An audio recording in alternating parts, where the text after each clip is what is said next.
The last few months has seen a dramatic rise in violence across Pakistan. A Taliban spokesman blamed the American security company and Blackwater and Pakistan's spy agencies for the recent spat of terrorist attacks. Meanwhile, Blackwater denies having any contracts in the country. We can now cross live to our Washington studio with Dina Gazovsky. Hi, Dina. How are you today? So who is responsible for the attack? Well, the Pakistan. Go ahead, Dina. I apologize.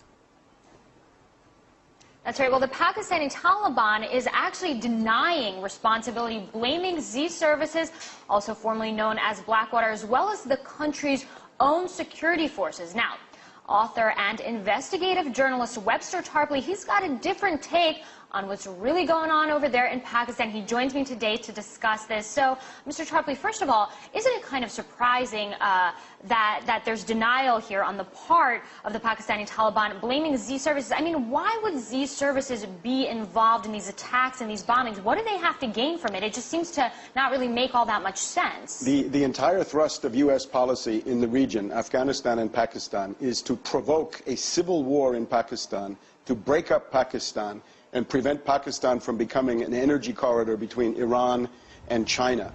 And I think this claim is actually quite plausible, that it was not the Taliban who set these bombs in the women's market, killing 108 women and children, 100 more wounded, but that this was quite possibly Blackwater.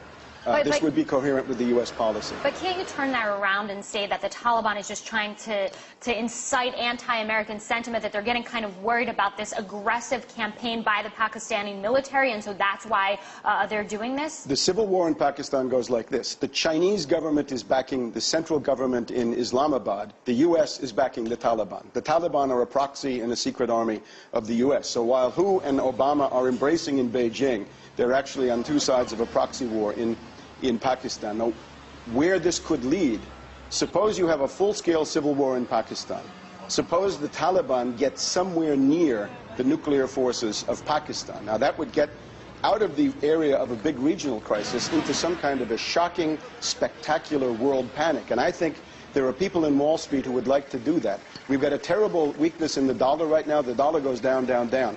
Wall Street always thinks in moments like this, if you could get a real shock out in the world. So you're blaming Wall Street for being complicit in this? I mean, let's talk about the fact that a spokesperson from Z said that there are no concrete contractors in there, that they're just providing security for a U.S.-backed project, but they're not, they're not in there permanently. I mean, justify that, because you mentioned two different things. We're talking about a security firm, a private security firm, and Wall Street? Well, we're talking about entities which are honeycombed with CIA and U.S. intelligence community. So what does Wall Street have to gain from these blasts and these bombings and these casualties in Pakistan? Again, if it gets to a threshold of something really big, they get a worldwide fear and a worldwide flight into the dollar. Now, let's also remember, Pakistan is not far from the Straits of Hormuz. Why would they want people to fear the dollar if they're making money on Wall Street? The fear is to be frightened about what's going on in the world and go for the safe haven of the dollar, which Wall Street believes would still hold up in the current situation. What is that, the safe haven of the dollar? The safe haven is that all the hot money in the world, under conditions of worldwide panic, might very well flee back into the dollar,